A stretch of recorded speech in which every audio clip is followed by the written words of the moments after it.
Vasco D gamma, मेरी भूख ने भारत को ढूंढ लिया। यूरोप का उबला बासी मांस खाकर परेशान हो चुका था और फिर मैंने एक ऐसे देश की तरफ कदम बढ़ाया जहां आने का हर यूरोपियन का सपना था।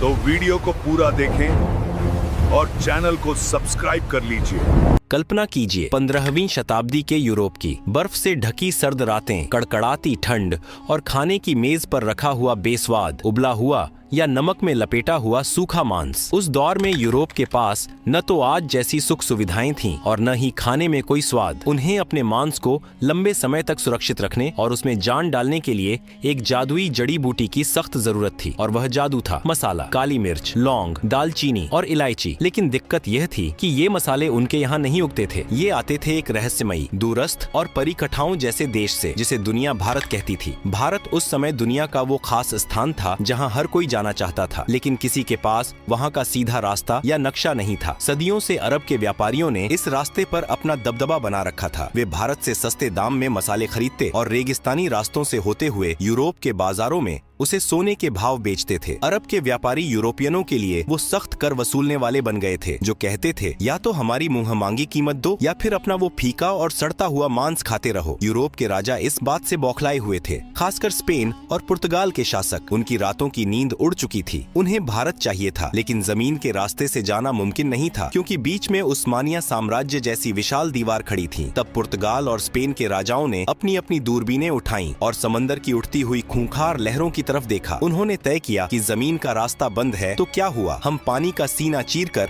भारत का दरवाजा ढूंढ निकालेंगे। यह कोई साधारण फैसला नहीं था। आज के समय में बिना दिशा सूचक यंत्र के अनजान शहर में जाना मुश्किल होता है। जरा सोचिए, उस दौर में जब लोगों का मानना था कि दुनिया चपट्टी है, नाविकों में खौफ था कि अगर वे समंदर में बहुत दूर गए तो दुनिया के किनारे से नीचे एक अनंत खाई में गिर जाएंगे या उन्हें विशाल समुद्री राक्षस निगल लेंगे। समंदर उस समय एक ऐसा क्रूर हत्यारा था जो बिना चेतावनी दिए इंसान को लील जाता था। इन्हीं डरे हुए लेकिन लालची माहौल में पुर्तगाल से एक आदमी निकला जिसका नाम था बार्थोलोम्यू डियाज। उसने कहा, महाराज, मैं खोजूंगा भारत। वो अपनी नाव लेकर अफ्रीका के तटों के किनारे किनारे नीचे की तरफ गया, लेकिन जैसे ही वो अफ्रीका के सबसे निचले हिस्से पर पहुंचा, समंदर ने अपना असली खौफनाक रूप दिखा दिया। लहरें पहाड़ों जितनी ऊंची उठ रही थीं, हवाएं जहाज के चीथड़े उड़ाने पर आमादा थीं। डियाज की हालत खराब हो गई। उसने हाथ जोड़ लिए और कहा, भाई, मुझे नहीं चाहिए भारत, मेरी जान ज्यादा कीमती है। उसने उस जगह का नाम रखा तूफानों का अंतरीप और अपनी नाव उल्टी घुमाकर वापस पुर्तगाल भाग गया। पुर्तगाल के राजा मैनुअल प्रथम के सीने में अभी भी मसालों की आग जल रही थी। बार्थोलोम्यू डियाज के वापस लौटने के 10 साल बाद पुर्तगाल के दरबार में एक ऐसे आदमी को बुलाया गया जिसकी आंखों में समंदर का खौफ नहीं बल्कि उसे जीतने की जिद थी। एक ऐसा जिद्दी और सन की नाविक जो मौत के मुंह में हाथ डालने का शौक रखता था। उसका नाम था वास्को डी गामा। राजा ने वास्को डी गामा की आंखों में आंखें डालकर पूछा, क्या तुम वो कर सकते हो जो डियाज नहीं कर पाया? क्या तुम समंदर के उस शैतानी दरवाजे को तोड़कर मेरे लिए भारत ला सकते हो? वास्को डी गामा ने थोड़ा मुस्कुराते हुए अपनी तलवार पर हाथ रखा और कहा, अगर समंदर ने मुझे नहीं निगला तो मैं आपके कदमों में पूरी दुनिया का व्यापार लाकर रख दूंगा। और यहीं से शुरू होने वाली थी इतिहास की सबसे खौफनाक, सबसे रोमांचक और दुनिया का नक्शा हमेशा के लिए बदल देने वाली समुद्री यात्रा। 8 जुलाई 1497 का वो मनहूस लगने वाला दिन। पुर्तगाल का लिस्बन बंदरगाह किसी शानदार जश्न का नहीं बल्कि एक खौफनाक मातम का गवाह बन रहा था। किनारे पर खड़ी हजारों की भीड़ ऐसे छाती पीट पीट कर रो रही थी जैसे वास्को डी गामा और उसके नाविकों को किसी समुद्री यात्रा पर नहीं बल्कि सीधे यमराज के पास एक तरफा टिकट देकर भेजा जा रहा हो। जैसे ही लिस्बन का तट आंखों से ओझल हुआ और जहाज खुले अटलांटिक महासागर में पहुंचे, समंदर ने अपना असली खूंखार रूप दिखाना शुरू कर दिया। न कोई दिशा सूचक यंत्र, न कोई मौसम विभाग की चेतावनी और न ही कोई दिशा बताने वाला यंत्र जो पूरी तरह सटीक हो। सिर्फ आसमान के तारे और भगवान के भरोसे ये मुसाफिर एक ऐसी दुनिया की तरफ बढ़ रहे थे जिसका नक्शा आज तक किसी इंसान ने नहीं बनाया था। कुछ हफ्तों तक तो सब ठीक रहा, हवाएं मेहरबान रहीं, लेकिन फिर अटलांटिक महासागर का मिजाज खराब हो गया। लहरें इतनी ऊंची उठने लगीं जैसे 10 मंजिला पानी की इमारत टूटकर सीधे जहाजों पर गिर रही हो। आसमान में बिजलियां ऐसे कड़क रही थीं मानो ऊपर कोई महायुद्ध चल रहा हो। तूफानी हवाओं ने जहाजों के पालों को फाड़कर चीथड़े कर दिया। लकड़ी के जहाज ऐसे चरमरा रहे थे जैसे कोई अदृश्य दैत्य उनकी हड्डियां चबा रहा हो। निचले हिस्से में नाविकों की हालत देखकर तरस आता था। दिन रात के हिचकोलों से उल्टियां करते करते उनकी आंतें बाहर आ रही थीं। हर कोई माथा पकड़कर रो रहा था। भाई किस पागल के चक्कर में पड़ गए, शांति से पुर्तगाल में बैठकर सूखी रोटी खा लेते। ये भारत के मसालों के चक्कर में अब समंदर की मछलियों का चारा बनेंगे। तूफान तो जैसे तैसे पार हो गया, लेकिन फिर एक और खामोश, अदृश्य और खूंखार दुश्मन ने उन पर हमला कर दिया। शरीर घलाने वाली बीमारी, महीनों से ताजा खाना, फल और जीवन देने वाले तत्व न मिलने के कारण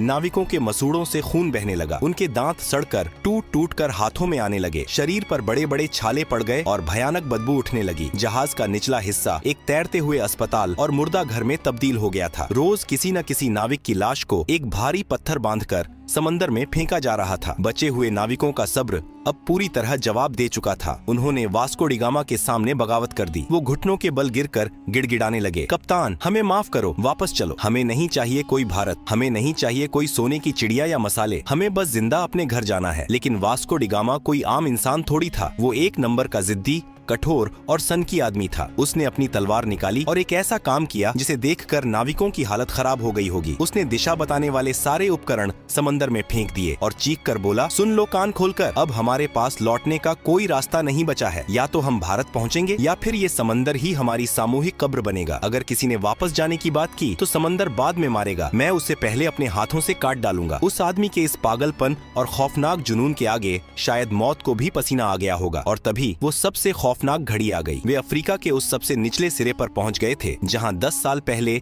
बार्थोलोम्यू डियाज ने अपनी हार मान ली थी। वो जगह थी तूफानों का अंतरीप। आसमान दिन में ही स्याह काला हो गया। ऐसा लग रहा था मानो समंदर और आसमान ने मिलकर इन जहाजों को पीसने की कसम खा ली हो। लहरें इतनी विशाल थीं कि जहाज उनके सामने पानी के बुलबुले लग रहे थे। एक लहर जहाज को आसमान की तरफ उछालती तो दूसरी उसे पाताल में धकेल देती। साओ राफेल जहाज का ढांचा बुरी तरह टूट गया था। हर नाविक ने अपनी आंखें बंद कर लीं और अपने अंतिम समय की प्रार्थना करने लगा। लेकिन वास्को डी गामा जहाज के पहिए को लोहे की तरह मजबूती से पकड़े सीना ताने तूफान की आंखों में आंखें डालकर खड़ा था। प्रकृति अपने पूरे रौद्र रूप में थी। वो उन्हें निगलना चाहती थी, लेकिन एक इंसान की शुद्ध जिद और पागलपन के आगे वो भी हारने लगी। कई दिनों की इस रोंगटे खड़े करने वाली मौत की लड़ाई के बाद अचानक एक सुबह चमत्कार हुआ। तूफान थम गया, हवाएं सर्द से गर्म होने लगीं, लहरें शांत हो गईं और पानी का रंग बदल गया। वास्को डी गामा और उसके बचे खुचे थके हारे नाविकों ने अपनी आंखें खोली। उन्होंने वो कर दिखाया था जो दुनिया के इतिहास में आज तक किसी ने नहीं किया था। उन्होंने उस मौत के दरवाजे को तोड़ दिया था और अब वे एक बिल्कुल नए महासागर, हिंद महासागर में प्रवेश कर चुके थे। उस दिन के बाद से उस खूंखार तूफानों के अंतरीप का नाम बदलकर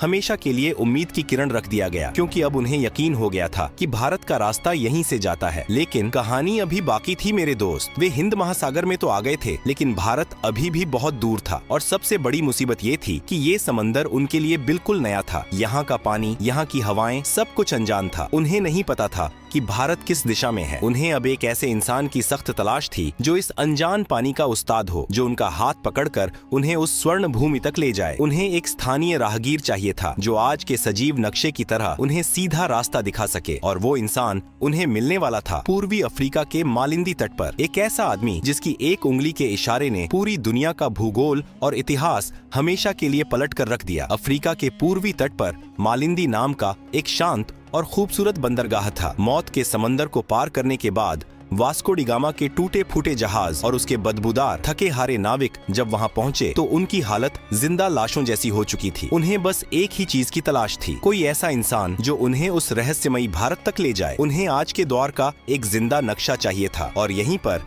इतिहास ने सबसे बड़ा और मजेदार मोड़ लिया। वास्को की मुलाकात एक ऐसे इंसान से हुई जिसने उसका हाथ पकड़कर दुनिया का नक्शा ही बदल दिया। उस भारतीय नाविक ने उसे जो चीज दिखाई उसने पुर्तगालियों के होश उड़ा दिए। उसने सितारों की स्थिति, मानसून की हवाओं और समुद्री धाराओं का ऐसा सजीव ज्ञान समझाया जिसे देखकर वास्को डी गामा को लगा कि ये लोग तो समंदर के असली उस्ताद हैं। हवा का रुख बदला। मानसून की तेज और मेहरबान हवाओं ने वास्को डी गामा के जहाजों के फटे हुए पालों में नई जान फूंक दी। अब उन्हें पतवार घुमाने की भी जरूरत नहीं थी। हवाएं खुद उन्हें उनकी मंजिल की तरफ धकेल रही थीं। जैसे जैसे दिन बीत रहे थे, नाविकों की धड़कनें तेज हो रही थीं। क्या सच में कोई भारत है या ये सब एक छलावा है? तभी एक शाम आसमान में कुछ समुद्री पक्षी उड़ते हुए दिखाई दिए। ये पक्षी पूर्व दिशा की ओर जा रहे थे। वास्को डी गामा समझ गया, जहाँ पक्षी जा रहे हैं वहीं कोई जमीन है। और फिर आई 20 मई 1498 की वो जादुई सुबह। समंदर की लहरें एकदम शांत थीं। सूरज की सुनहरी किरणें पानी पर ऐसे बिखर रही थीं जैसे किसी ने पिघला हुआ सोना बिछा दिया हो। अचानक हवा के एक तेज झोंके के साथ एक ऐसी खुशबू आई जिसने पुर्तगालियों के दिमाग सुन्न कर दिए। यह ना तो उनके जहाजों की सड़ांध थी और ना ही समंदर के खारे पानी की महक। यह चंदन, इलायची और काली मिर्च की वो दिव्य और नशीली खुशबू थी जिसके लिए उन्होंने मौतों का समंदर पार किया था। कोहरा छंटा और उनके सामने उभरी नारियल के ऊंचे पेड़ों की कतारें। दूर से मंदिरों की घंटियों की मधुर आवाज गूंज रही थी और एक विशाल वैभवशाली शहर उनके सामने खड़ा था। यह कोई भ्रम नहीं था, यह भारत का पश्चिमी तट था, कालीकट, जो आज के केरल में है। वास्को डी गामा और उसके नाविकों की आंखों से आंसू छलक पड़े। महीनों से मौत को चकमा देते देते वे आखिरकार उस स्वर्ण भूमि पर पहुंच ही गए थे। जैसे ही जहाज किनारे लगे, नाविक पागलों की तरह जमीन पर कूद पड़े। वे घुटनों के बल गिरे, कुछ ने रेत को चूम लिया, कुछ रोते हुए आसमान की तरफ हाथ जोड़कर भगवान का शुक्रिया अदा करने लगे। यह सिर्फ एक समुद्री यात्रा की जीत नहीं थी, यह यूरोप के उस खौफ पर जीत थी जो उन्हें सदियों से डराता आ रहा था। लेकिन जब वास्को डी गामा ने कालीकट के बाजार में कदम रखा तो उसके होश फाख्ता हो गए। उसने सोचा था कि वो किसी पिछड़ी हुई जगह पर जा रहा है, लेकिन कालीकट तो उस समय का महान नगर या स्वर्ण नगरी लग रहा था। बंदरगाह पर दर्जनों देशों के व्यापारी मौजूद थे। सोने की तरह चमकते मसाले बोरियों में ऐसे खुले पड़े थे जैसे उनके यहाँ मिट्टी पड़ी होती है। रेशम के कपड़े, बेशकीमती रत्न और मसालों के पहाड़ देखकर वास्को डी गामा को समझ आ गया कि जिस भारत को वो खोजने का घमंड कर रहा था, वो भारत तो पहले से ही दुनिया के व्यापार का सरताज बना बैठा था। फिर बारी आई वहाँ के राजा से मुलाकात की। केरल के उस बेहद शक्तिशाली राजा का नाम था जामोरिन। जरा इस अजीबो गरीब सांस्कृतिक टकराव की कल्पना कीजिए। राजा जामोरिन अपने भव्य दरबार में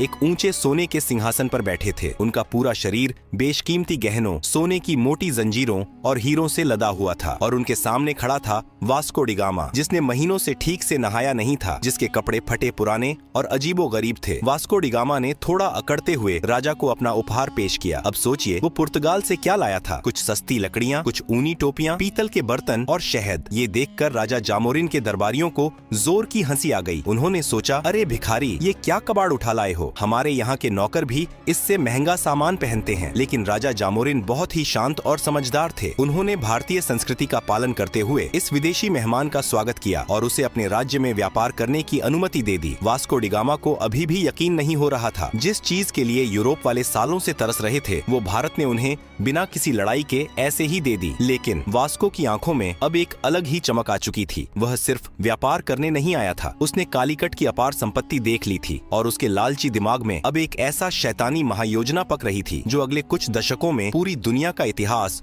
खून से लिखने वाला था। वास्को डी गामा ने कालीकट में कुछ महीने बिताए और वहाँ का चप्पा चप्पा छान मारा। उसने देखा कि यहाँ का माल तो एकदम सबसे उत्तम है। उसने अपनी बची खुची कौड़ियों और पैसों से अपने जहाजों को मसालों से ऐसे भर लिया जैसे कोई इंसान किसी मुफ्त की दावत में अपनी प्लेट में खाना ठूंसता है। काली मिर्च, लौंग, दालचीनी, जहाजों की लकड़ी तक मसालों की महक से सराबोर हो गई थी। एक भारतीय जहाज भी उसने अपने साथ ले लिया ताकि माल ज्यादा ले जाया जा सके। अब बारी थी वापसी की। वापसी का सफर भी कम खौफनाक नहीं था। बीमारियां और तूफान फिर से नाविकों पर टूट पड़े, लेकिन इस बार उनके पास एक उम्मीद थी। उनके जहाजों के निचले हिस्से में करोड़ों का खजाना भरा हुआ था। जब वास्को डी गामा का बचा खुचा बेड़ा पुर्तगाल के लिस्बन बंदरगाह पर वापस लौटा तो वहाँ का नजारा देखने लायक था। जो लोग उसे रोते हुए यमराज के पास विदा कर रहे थे, वो अब उसकी आरती उतारने को तैयार खड़े थे। राजा मैनुअल प्रथम तो खुशी से नाचने लगा, लेकिन असली भूचाल तब आया जब वास्को ने अपना माल पुर्तगाल के बाजार में उतारा। इतिहास का सबसे बड़ा खजाना हाथ लग चुका था। इस समुद्री यात्रा का सारा खर्च, नाविकों का वेतन, टूटे जहाजों का भारी नुकसान, यह सब कुछ काटने के बाद भी उस एक खेप से वास्को डी गामा को पूरे 64 गुना का शुद्ध मुनाफा हुआ। जरा सोचिए, आज के जमाने में लोग व्यापार में थोड़े से मुनाफे के लिए पागल हो जाते हैं और इस आदमी ने एक ही बार में इतना बम्पर मुनाफा मार दिया था। अब तो पुर्तगाल के मजे आ गए, लेकिन ये खबर छुपने वाली थोड़ी थी। पूरे यूरोप में हल्ला मच गया। अरे भारत मिल गया रे, मसालों का कुबेर का खजाना मिल गया। स्पेन, फ्रांस, हॉलैंड और ब्रिटेन, सबके राजाओं की रातों की नींद उड़ गई। पूरे यूरोप में आग लग गई कि ये कंगाल पुर्तगाल वाला रातों रात इतना अमीर कैसे हो गया। जब वो जा सकता है तो हम क्यों नहीं। देखते ही देखते यूरोप के हर देश ने अपने अपने जहाज समंदर में उतार दिए। समंदर में जैसे भीड़ लग गई। सब एक ही रट लगाए हुए थे, चलो भारत, चलो भारत। लेकिन यहीं से इस कहानी का सबसे स्याह सबसे खौफनाक और दर्दनाक अध्याय शुरू होता है। वास्को डी गामा ने जिस समुद्री दरवाजे को खोला था वह असल में आफत का पिटारा था। यह सिर्फ व्यापार का एक नया रास्ता नहीं था, यह यूरोप के खूनी लालच, क्रूरता और साम्राज्यवाद का एक सीधा निमंत्रण था। जिन पुर्तगालियों का राजा जामोरिन ने भारतीय परंपरा के अनुसार अतिथि मानकर स्वागत किया था, उन्होंने व्यापारिक चौकियों को किलों में बदलना शुरू कर दिया। उन्होंने तोपें तान दी और समंदर पर दादागिरी शुरू कर दी। उनके पीछे पीछे डच आए, फिर फ्रांसीसी अपनी नौसेना लेकर आ धमके और अंत में आया इतिहास का सबसे शातिर, सबसे खतरनाक सफेद पोश भेड़िया, अंग्रेजों की व्यापारिक कंपनी। इन यूरोपीय ताकतों को